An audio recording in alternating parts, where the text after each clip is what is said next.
nɛgɛ ɲɛ 17 bɛ ɲamina kulukoro mara la ni Bamakɔ o waati kelen bɛ bɛn wula nɛgɛ ɲɛ 1 ma Washington DC VOA soba kɔnɔ.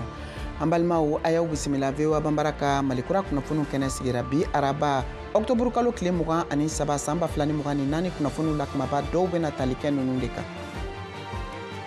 Kabri Octobre kalo tile fɔlɔ ɲinan san Mali kalata gafew sɛgɛsɛgɛli baaraw daminɛna Bamakɔ k'a kun de ye ka sɛgɛsɛgɛli kɛ k'a dɔn maa minnu tɔgɔ sɛbɛnnen don kalata gafe la ani minnu tɔgɔ bɔlen don a la. Mariam Kuyate bɛna o kunnafoniw lase an ma sisan jamukan kɔnɔ.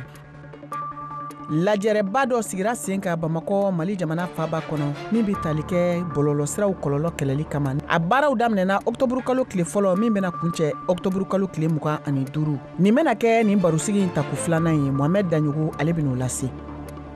BRIC n'o ye diɲɛ sengolabaw ka nafoloko yiriwalikow kun kan ka lajɛrɛba daminɛna Rusila jamana kan. Jamana minnu sen bɛ nin ko la o ye Chine, Inde ani Afrique du Sud ka fara Turki jamana kan. Ni jamanatigi ninnu bɛɛ lajɛlen kunbɛnna Rusila jamanatigi Vladimir Putin fɛ.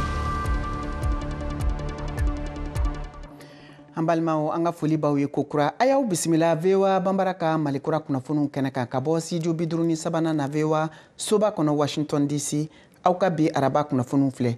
Mali jamana kɔnɔna la kalata gafew sɛgɛsɛgɛli baaraw daminɛna kabri Octobre kalo tile fɔlɔ ɲinan san Bamakɔ dugu kɔnɔ. Kunnafoniw y'a yira k'a fɔ ko a kun de ye ka se k'a dɔn maa minnu ni olu tɔgɔ bɔra kalata gafe la ani minnu tɔgɔ donna la ka fara minnu kan olu ye u sigiyɔrɔ bila. VOA Banbara tɔgɔ la Mariam Kuyate ale ye kalata koladilan cakɛda u baarakɛla dɔw ɲininka Bamakɔ dugu kɔnɔ an k'olu ka seereyaw lamɛn.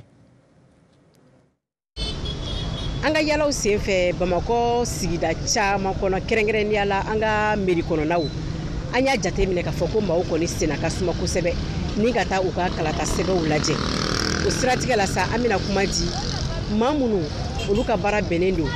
kalata o gafe lakurayali baaraw ma olu bɛna ɲɛfɔli k'an ye. Depuis baara in daminɛna fo kana se bi ma mɔgɔ damadɔ bɛ kana mais bɛɛ tɛ parce que fɛn mun don weleweleda de don bon ne weleweleda ma mɔgɔw tulo sɔrɔ a ka gɛlɛn u ka se ka yan lasɔrɔ k'u bɛn'u ka baaraw kɛ. Ayiwa kalata gafe lakurayali baaraw o bɛ ka tali kɛ sɛbɛn jumɛn ni jumɛnw de kan. Baara in ye baarakɛ cogo 3 ye kelen bɛ yen nɔ a bɛ f'o ma ko validation dɔ bɛ yen o ye transfert ye dɔ bɛ yen o ye radiation ye. Bon validation ça c'est olu ye nouveau majeur mɔgɔw ka cas ye. Folu ka passer ka yira k'a fɔ bon an si sera vote ye an nana k'a yira k'a fɔ k'an sera vote ye an yɛrɛ bɛ balolen bon transfert ye de k'a fɔ i bɛ bɔ quartier dɔ la i yɛlɛmana yɔrɔ wɛrɛ a bɛ se ka kɛ i bɛ location na yɔrɔ dɔ la i yɛlɛmana yɔrɔ wɛrɛ i bɛ fɛ ka na vote yen sigida la o ye transfert yɔrɔ ye bon min ye radiation ye n'a tigilamɔgɔ fatura u bɛ se n'a ka saya sɛbɛn ye n'a ka carte ɲini b'u bolo u bɛ na n'o ye fɛnɛ ye ka na seereya k'a fɔ karisa fatulen don o bɛ bɔ liste la bon kelen-kelenna fɛn bɛ bɔ liste la o bɛ se ka kɛ tɔw bɛ place sɔrɔ hali ni nako ta fanfɛla la. Kabini kalata gafew lakurayali kɔni baaraw kɔni nun dɔ la sa a baarakɛlaw y'a yira k'a fɔ ko gɛlɛyaba de bɛ a baara kɛcogo la kɛrɛnkɛrɛnnenya la commune 1 kɔnɔna na. An bɔra fo Sangaribugu la Sangaribugu vient récemment a nana sisan yan bon mɔgɔw ka bɔ fo Sangaribugu kana baara kɛ yan donc a ka gɛlɛn mɔgɔw tɛ ka na. Quartier kuralu nana kana fara kan comme Sangaribugu Murabugu Jalakɔrɔji voilà mais jusqu'à présent quartier dɔw ma nafolo yɛrɛ parce que dugu mɔgɔw kan ka mɔgɔw ka déplacer kana baara kɛ a ka gɛlɛn voilà mais min ka nɔgɔ sisan n'o tun ye quartier bɛɛ to a ka yɔrɔ la u ka baara kɛ donc o bɛ compte rendu kɛ fɛngɛ commune ba ye bon ne hakili la o kun ka nɔgɔ mais ka mɔgɔ bɛ bɔ fana kosɛbɛ mais tan cogo na bon franchement mɔgɔw tɛ ka na quoi. Tile kelen kɔrɔ n'i y'a ta k'a lajɛ an bɛ aux environs de 10, 15, 20 comme ça a tɛ tɛmɛ o kan. Kɔni bɛ welewelemada kɛ ka fara an ka autorités kan u ka hali bi ka journalistes kunnafonidilaw u k'u bila k'a fɔ ko transfert daminɛna. Hali n'a sɔrɔ waati kɛrɛnkɛrɛnnen kɔni ma di kalata koɲɛw kan Mali jamana kɔnɔ yan nɔ min ye kalata gafe lakurayali baaraw olu kɔni daminɛna kabini Octobre kalo o tile fɔlɔ min yɛrɛ bɛna kuncɛ Décembre kalo tile 31 san 2024 kɔnɔna na.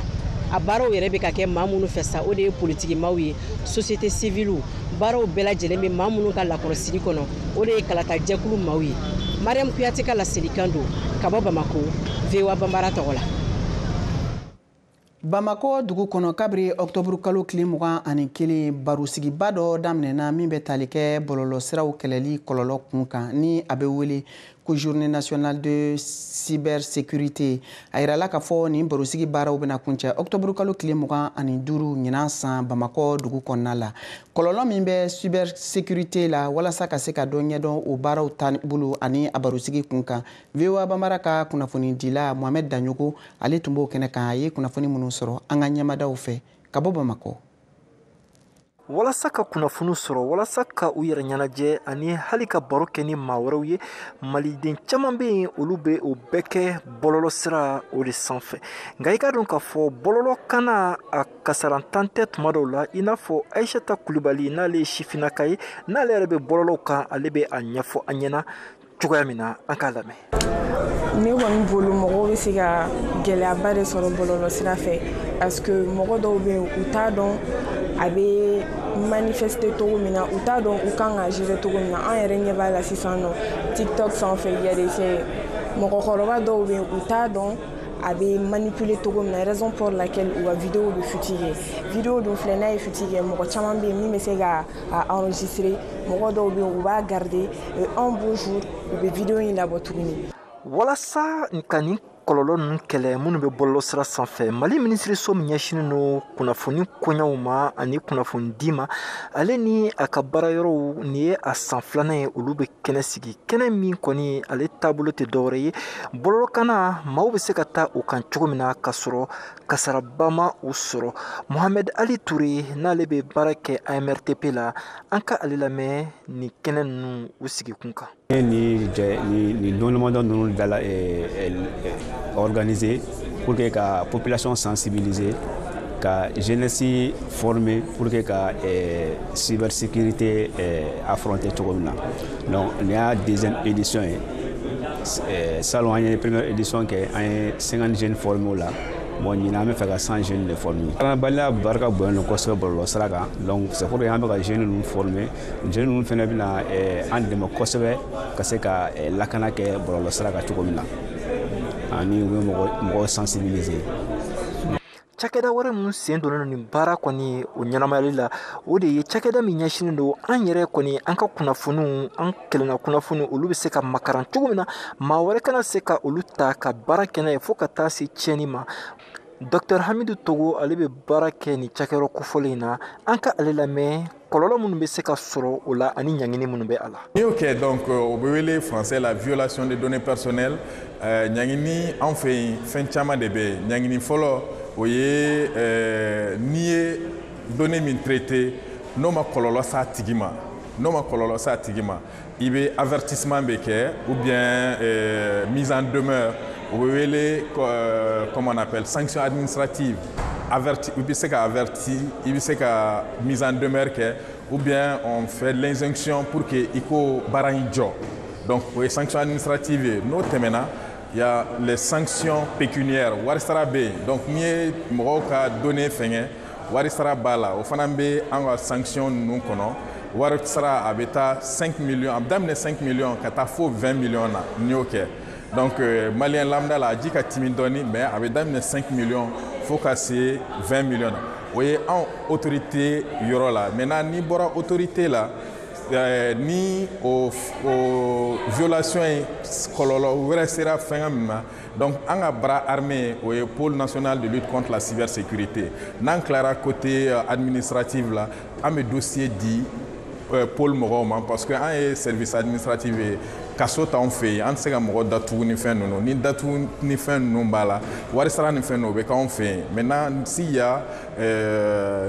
réparation ni comme on appelle préjudice ni réparation ou bien ni kaso taga ni fɛn ninnu bɛ an bɛ dossier di pôle national mɔgɔw ma olu de b'o baara kɛ donc anw fila de bɛ fɛngɛ kɛ. O la sani a ka se ɲangini yɔrɔw ma sa kunnafonidilaw yɛrɛ n'olu bɛ bɔlɔlɔsiraw sanfɛ fɛɛrɛ wɛrɛ b'olu bolo maaw bɛ se ka mun fara u boloda kan i n'a fɔ Tijani Bamajo ale bɛ o ɲɛfɔ an ɲɛna cogo min na an k'a lamɛn. Ka fara fɛn kan il faut vraiment armer ka mot de passe ɲɛnama don ka ɲɛ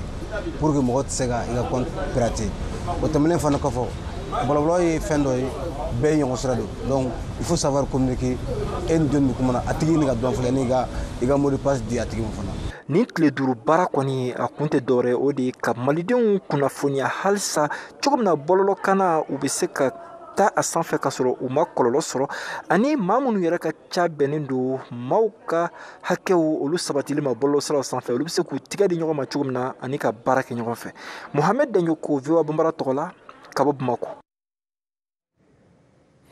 Nin tun ye a kunɲɔgɔn fila ye VOA Banbara tun ye kunnafoni dɔw cari min bɛ tali kɛ Mali kɔnɔna dugukolo feere ani so jɔli cakɛda so n'a bɛ wele nanzarakan na ko Agence de Cession Immobilier ACI o ɲɛmɔgɔ Madame Ba Arabia Ture k'a fɔ ko ale tun welela bɔgɔ jeninnen kan k'a bila kiiritigilamɔgɔw ka bolo kan nka ACI ye sɛbɛn dɔ labɔ sɛbɛn min na u ye lajɛyali kɛ k'a fɔ ko Madame Ba n'o ye Arabia Ture ye ma deli ka wele kiiriko o fan si la min bɛ tali kɛ yuruguyurugu kan VOA Banbara tɔgɔ la Georges Atino ale bɛ o gafe kɔnɔ kuma walawala an k'o lamɛn.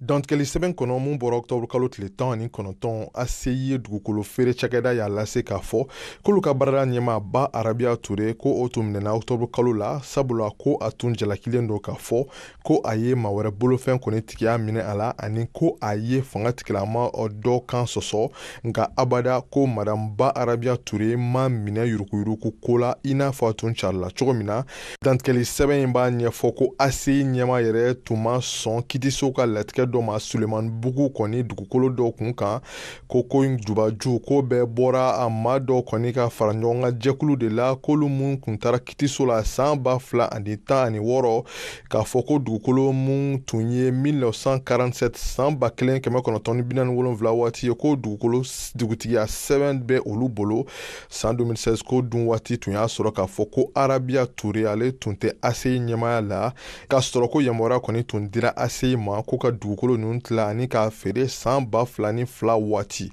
dantigɛli sɛbɛn in bɛ a perepere tigɛ k'a fɔ ko kiti caman kɔfɛ san 2021 Cour suprême ko o ye a latigɛ ka dugukolo kɔni di faraɲɔgɔnma kulu ninnu ka dugutigiya sɛbɛn ma o san kelen yɛrɛ la ko sigidalama minnu kɔni bɛ o yɔrɔw la ni olu sigilen tun bɛ o dugukolo ninnu kan k'olu ye o latigɛ in jalaki wa ko san 2024 Cour d'appel ko ye jo kɔni di sigidalama ninnu ma ACI bɛ a ka sɛbɛn kɔni kuncɛ k'a fɔ ko n'a ma ɲɛ k'olu ka baarada kɔni tɛ titre foncier dili kɔni jalatigɛbaga ye k'olu kɔni nɔ tɛ wa u sen tɛ kitiso ka ni latigɛ jaabi in yɛrɛ la. Waati yɛlɛma kɔlɔlɔ ni o labanna ka kɛ sanji ka tiɲɛni ye k'o degun sera farafinna gunkana jamana caman ma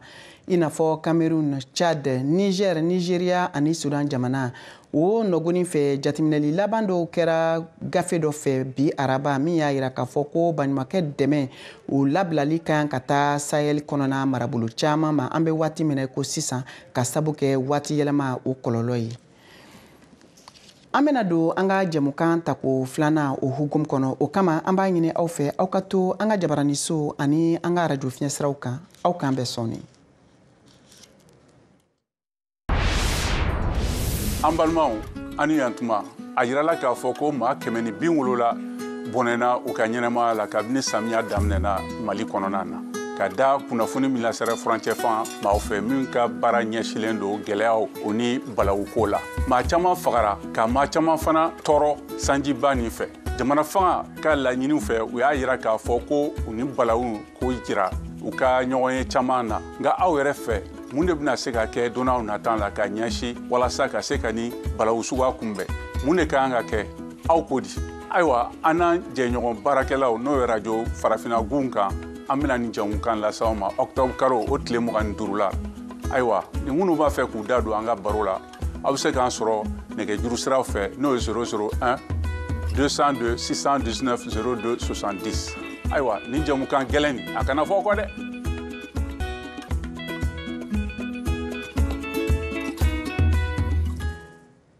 Kasengana auma ambe fulini tanuke kata ukelengele mbela jelema kalasi auma alibi kafo aube kavewa bamaraka malikura kunafunu name kabo sijo bidruni sabana na vewa suba kono Washington DC jamukambe kalasi Mariam Traoré fe ambe jamukan koroche katana e Irusila jamanaka soro yiriwali sugu belibele min sigira nafuluko nasra ufeni o sigira Irusila jamana Inde Brazil Chine ani Afrique du Sud jamana fe be uka lajere belibele keneka ni kulumi ni uka nafulu chakeda sobi wile ko briki ya ira kafoko wili ka jobara usabatilindu kakeni ni tabulu nunu ye sango gerente mi bina nazarala tomba fe kata Irusila jamana tigi Vladimir Putin mani ka simbo uka chaula kaya Traoré alebo kunafunu lasi.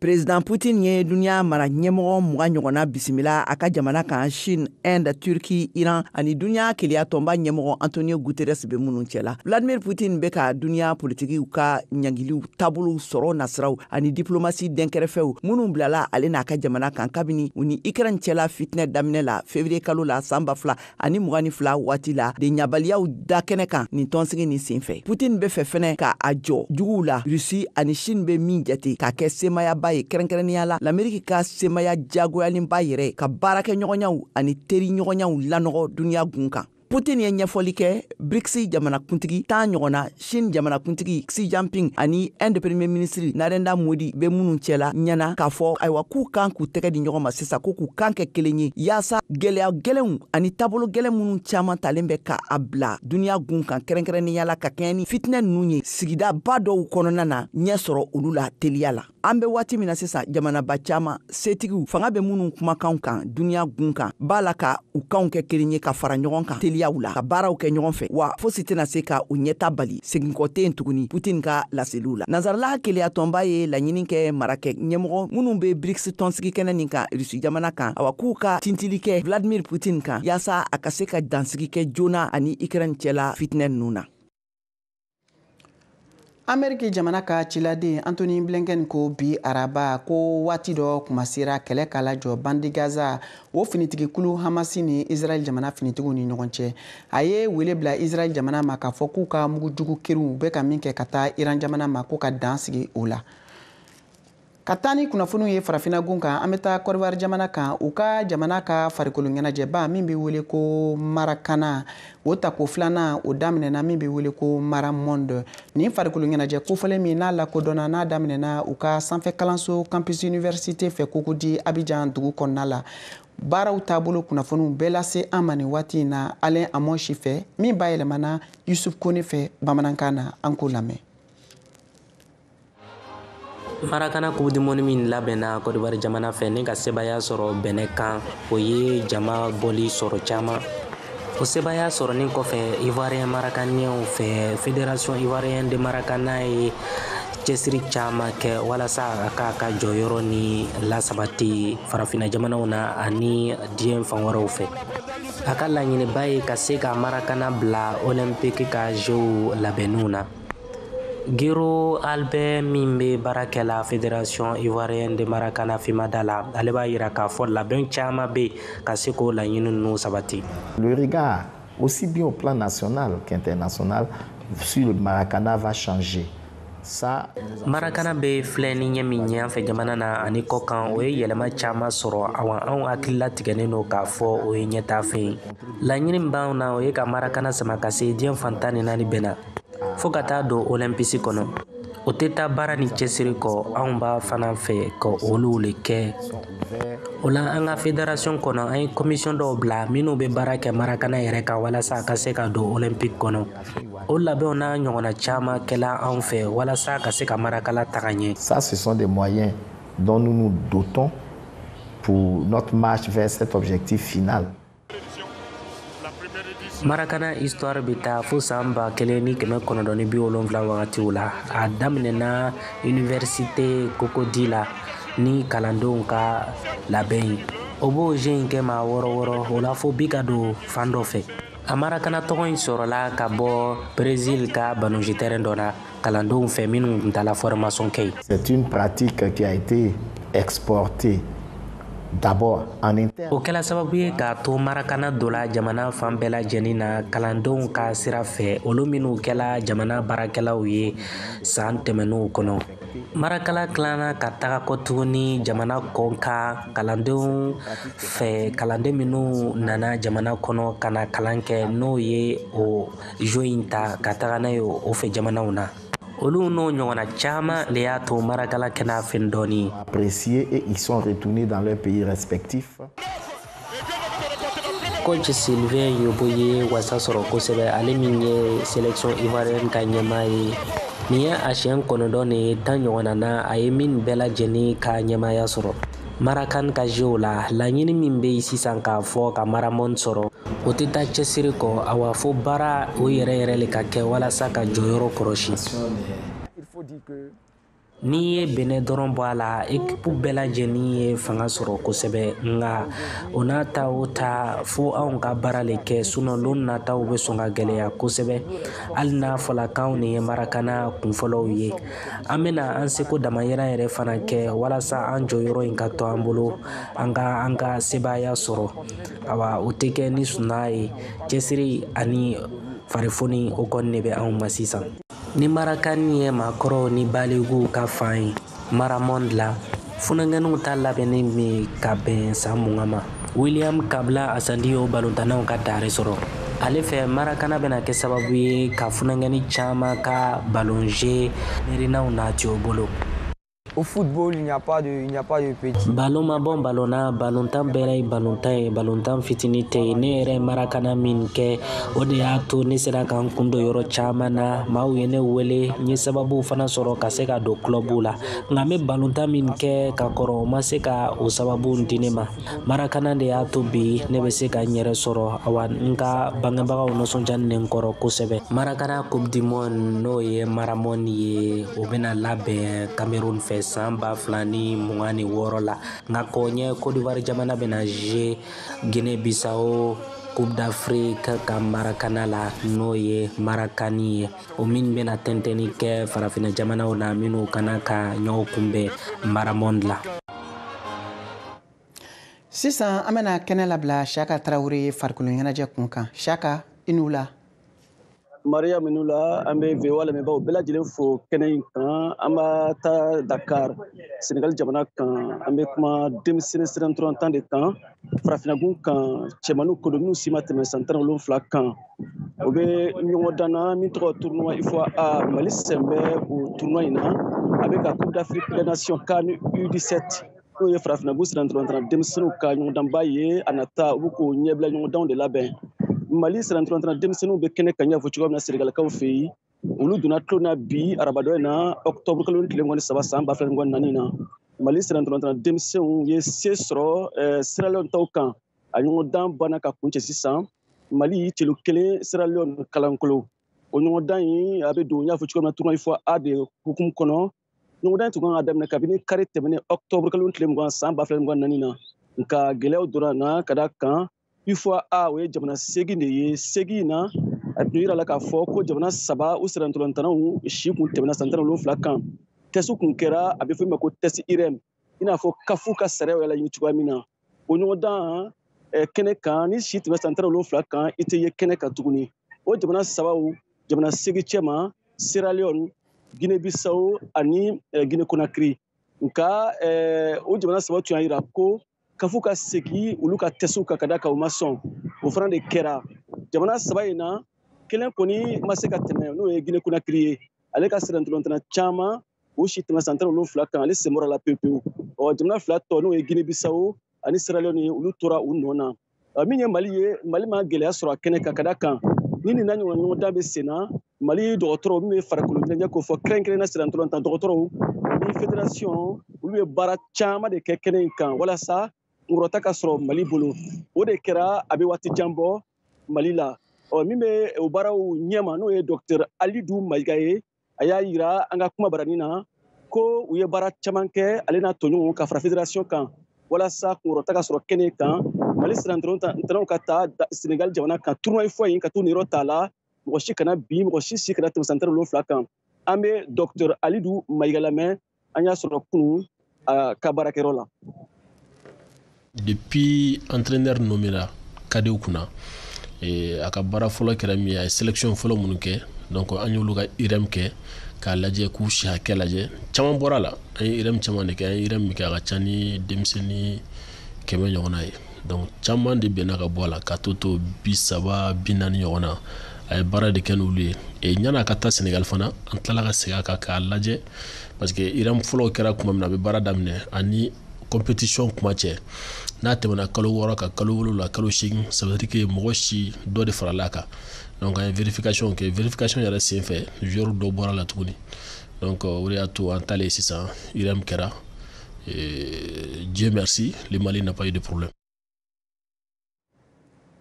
Ni tun ye Dr Alidou Maliga ye ale ka baara ɲɛsin bɛ Mali forobatɔn siranturantan kɔrɔbalenw cɛ kɔrɔbalenw n'an ko équipe A o dɔgɔtɔrɔ ye a tun bɛ ka kuma min ye IRM ko ye ka se ka siranturantanw siw sɛgɛsɛgɛ min ye Mali ye a y'a fɔ cogoya min na Mali ma gɛlɛya sɔrɔ Sénégal kɛnɛ kan siranturantan minnu taara Mali tɔgɔ la forobatɔn na olu si ma tɛmɛ santimettre 7 kan halisa o kɛnɛ kan min ye Mali ka kulu ye n'o groupe B ye sɔɔni nɛgɛ 18 dana gosira Mauritanie ale ni Guinée Bissau bɛ ɲɔgɔn sɔrɔ o kɛnɛ kan min ye Sénégal ye jatigi kunu tarata ɲɔgɔndan daminɛ don ne ye kurumi karili ɲɔgɔndan ye Sénégal ye se sɔrɔ Libéria kan Sénégal celu 1 Libéria Sénégal celu 2 Libéria celu 1 o ɲɔgɔndan kun kan halisa ni ɲɔgɔndan kun cɛra novembre kalo nata tile 4 jamana fɔlɔ 2 minnu bɛna se sɔrɔ olu de bɛna taa min ye CAN U17 nata o kubu kɛnɛ kan ka taa UFOA jɔyɔrɔ fa an b'a kun cɛ ni siranturantan ye halisa ka kuma Mali sodenw kan n'an ko équipe CHAN o de bɛ fɔ ka caya Mali degeli karamɔgɔ kura o ye Bayiba ye Bayiba ale kɔni bilara o baara la ale bilara Djibril Dramé nɔ na ale nommera ministère des sports la comme conseiller technique Bayiba ale tɛ mɔgɔ dogolen ye kɛnɛ in kan degeli karamɔgɔ jolen don a ye jɔnjɔn dɔ ta ka di Mali ma san tɛmɛnenw na min bɛ U17 kofɔ Bayiba ka baara kun fɔlɔ a kɔni bɛna ɲɛsin jamana min ma n'o ye Mauritanie ye ka ɲɛsin min bɛ CHAN éliminatoire kofɔ Bayiba ale ni Mali ni Mauritanie bɛna ɲɔgɔn sɔrɔ éliminatoire tago 2nan kɛnɛ kan n'o bɛ 10 décembre kalo nata k'a daminɛ a tile 20 ka taa bila tile 22 la o furancɛ la o ye ɲɔgɔndan tagali ye Mali ni Mauritanie bɛ ɲɔgɔn sɔrɔ ɲɔgɔndan kɔsegin o bɛ 10 halisa décembre kalo nata k'a daminɛ tile 27 ka taa bila tile 29 na Bayiba n y'a fɔ cogoya min na ale tɛ mɔgɔ dogolen ye a yɛrɛ delila ka Mauritanie junior dege san tɛmɛnenw na an bɛ se k'a fɔ o kɛnɛ kan a tɛna kɛ kɛnɛ ye min n'a bɛna gɛlɛya Bayiba bolo ka da k'a bɛ Mauritanie dɔn mɔgɔ kɔni caman hakilina y'o ye ni bɛ dan sigi bi farikolo ɲɛnajɛ la an bɛ kan bɛ da ɲɔgɔn ye ni Ala sɔnna a ma araba nata an bɛna live wɛrɛ kɛ nka yen n'o cɛ an bɛ sɔgɔ VOA kan k'a ka jɛmukanw lamɛn. Siyaka Tarawele an ka foli b'i ye dan tɛ foli min na ni ne bɛna dan sigi aw ka bi Malikura kunnafoniw na ka foli ni tanuni kɛ ka taa aw kelen kelen bɛɛ lajɛlen ma aw sigiyɔrɔw la aw ka filɛliko ɲuman ni lamɛnliko ɲuman na ka fɔ bi jamukan o labɛnna Blanche Sanu fɛ k'a lase aw ma Mariam Tarawele fɛ aw ni ce aw ka kulomajɔ la aw k'an bɛn waati wɛrɛ.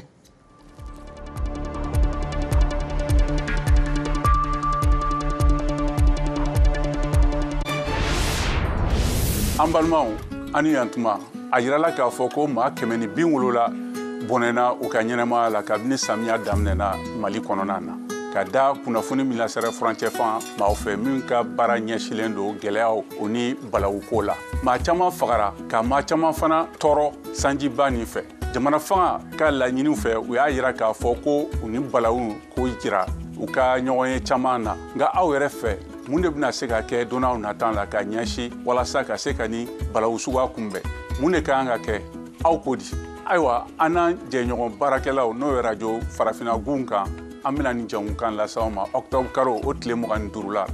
ayiwa ni minnu b'a fɛ k'u da don an ka baro la aw bɛ se k'an sɔrɔ nɛgɛjuru siraw fɛ n'o ye 001